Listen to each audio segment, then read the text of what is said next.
I found 7 hidden Easter eggs and became the first player to complete a Minecraft experience. It all started when I read the Minecraft Experience frequently asked questions, and I stumbled across this one, saying, do you have press and influencer access? And I'm an influencer, even if I influence people to break Minecraft. So I got in contact with Minecraft Experience. They then gave me some special tickets so I could check out the event before it was open to the public. It was located in a huge Minecraft themed building in Dallas, Texas, United States. And it was such early access that when I arrived, they were still putting in the final touches. But after a little wait, they finally let us give it a try. They first gave us these special orbs, which we attached to our arms and would tell us when to gather resources, attack mobs, and move on to the next stage of helping the villagers. Now for this first story, it is called the Villager Rescue. So the whole interactive story was all about rescuing the villagers. This happened because we worked hard to build up a luscious village, and then a zombie horde came in and converted them all into zombie villagers. Now this would have never happened if we would just have built my automatic villager breeder, but since we were in this pickle, we had to gather a bunch of resources in order to convert all these zombie villagers back into our villagers. We started by gathering sugarcane and mushrooms, and then gather snowballs and golden apples. The snowballs are a bit of an odd one, but they will make sense later on. Then we had to mine our way down into the caves where we mined for resources and eventually had to fight skeletons, spiders, and creepers in order to get the gunpowder and spider eyes we needed to make the potions. After gathering up all these resources, we had to go into the nether dimension by actually making a nether portal in real life. This was by far the funnest part.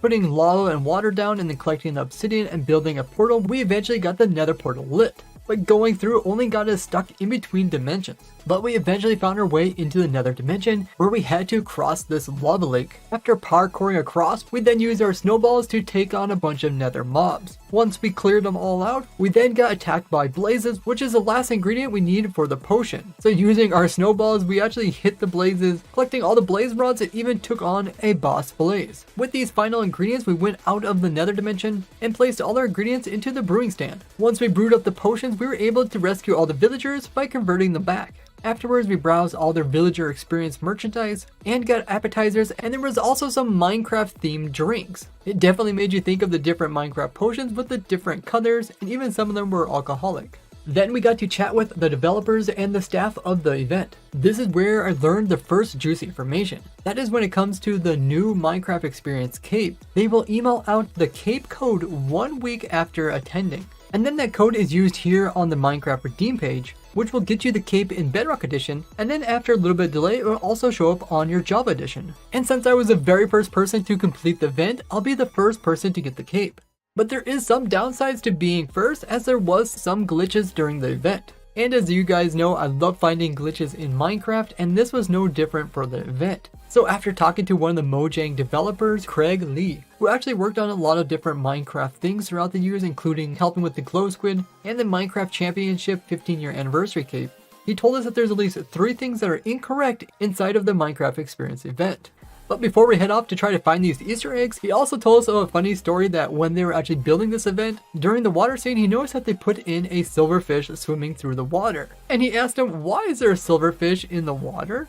And they said they searched up the word fish and they found this Minecraft mob called a silverfish. So they added the silverfish into the ocean. This is really funny, but let's just say he made sure that they removed that because silverfish are not actually aquatic fish. So after having a good chuckle about this, I went back into the event looking for these Easter eggs. He did tell me that 2 of them were in the beginning wood scene with all these trees. This also gave me a great opportunity to take a look at all the different detail that was actually in the game, rather than being so focused on the actual gameplay. There was these really well built mobs throughout the game. There's pigs, iron golem, a chicken, a bee, and they were actually so well built that you could actually sit on them and climb on the different block parts. But I continued to look for these Easter eggs. He did give kind of a hint saying that these were Easter eggs that were physical objects, so they were difficult for them to fix, compared to problems that were actually on the screens, which are actually Minecraft things that they put into the Unreal Engine and animated them for this experience. And all of it's being displayed on these massive screens, which are actually cloth screens, which are actually having the images projected onto with projectors. And when it comes to the player moving the orbs, there's actually these LiDAR detectors that are getting the location of the orb and can tell what type of actions you are doing based off where you are standing compared to what's being displayed on the projection. They said the technology in the orb was specifically built for this type of experience, and is revolutionary in the industry. It was really impressive to hear all this, but I was still looking for these 3 Easter eggs. I did notice some subtle things like these flower forest flowers being in a dark oak forest, as well as the village in this image here actually being a cursed village, just like you find in real Minecraft. Like a village can end up replacing blocks but leaving some in the air, like this sand here which fell down on top of this roof. But I think I found one of them, which is among this entire plains village that normally have cobble houses. There was this one house that seemed to be made out of sandstone, as there's normally no plains houses that have sandstone but only terracotta. Now, while I was looking for the other Easter eggs, I was reminded of something that the Mojang developer said, and that is the iconic look of this new villager rescue cape. He helped come up with the idea of the 2 different faces, one being the villager zombie and one being the cured villager. And this inspiration came from the comics with the split faces, one being the evil one and one being the nice one. He also mentioned that they're coming out with a replica of this cape, but in real life, that will be sold in their little merch store after the event. But I wasn't able to purchase it as it wasn't going to come in until a few days. Now, getting back to finding those Easter eggs, I did find some more interesting things. Like during this scene here, the zombie walks right through this wall here. Now what's really crazy about this event is that everything you see here has to get packed up into 3 semis and shipped across the country to the next location where they're going to set it up. But they did say that the next location isn't even known yet, as they're looking for places that can actually fit this enormous set, as the walls are 15 feet high and it takes approximately 20,000 square feet in order to hold it all. But they do plan on taking it to other locations in North America, as well as South America, Europe, and even in Asia. They also mentioned they could do groups as big as 25 at a time and as much as 1,000 people a day. They also sold over 10,000 tickets so far. He also mentioned how they work really hard not to lose the unique feel of Minecraft over the 15 years of them developing it. And they listened closely to the players' feedback, which was really reassuring to hear.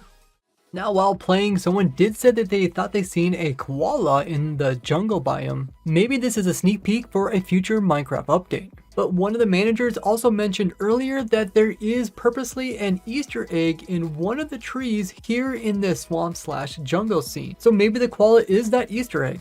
I found another glitch, and that is on this pillager outpost, instead of having the pillager banners, it has just plain white banners. This Minecraft experience event is really nice as it fits in that niche that the Minecon did, yet not so big that it gets overwhelming. It's definitely the type of event where you want to take other people that are really into Minecraft along with you. As I did end up playing the game with some people that didn't know anything about Minecraft, but somehow were invited to this event because they were influencers in the city of Dallas. I definitely think they could have done a better job at picking what type of influencers should actually have attended this first time look event. But it was definitely designed to also help people that never played Minecraft walk them through the story. Speaking of story, the actual story of this Minecraft rescue was supposed to be a longer story, including taking the player into the end dimension. But they said that it got too long, so they had to shorten it down. But it was advertised that the event was going to be about an hour long, where the actual event was about 30 minutes long. I was pretty surprised by this, and I think other people are going to be disappointed by this fact as well. But the story was written by a lady who also wrote a Star Wars story, so they had some really talented people working on this. I did notice that at the end they accidentally played the Ender Dragon death noise during the villagers' fireworks celebration scene. The advancements at the end were also always the same, but it would have been cool if they had unique advancements for what you actually did, like getting the return to sender advancement for knocking back the gas's fireball. As a VIP, I got not only the VIP badge, but I also got the little goodie bag, including a hoodie, the exclusive poster, a little pin, as well as a jack-o'-lantern themed cookie, and the t-shirt I purchased for 36 USD. It was a lot of fun talking to all the staff and hearing how they put 2 years worth of dedication working 14-hour days in order to get this to all work. But one of them even told us a leak from the upcoming A Minecraft movie. But in order not to spoil it, I'll just say that when it comes to them showing something that seemed not so useful, it actually helps them out. What do you think of the Minecraft event and the cape and all the behind the scenes information?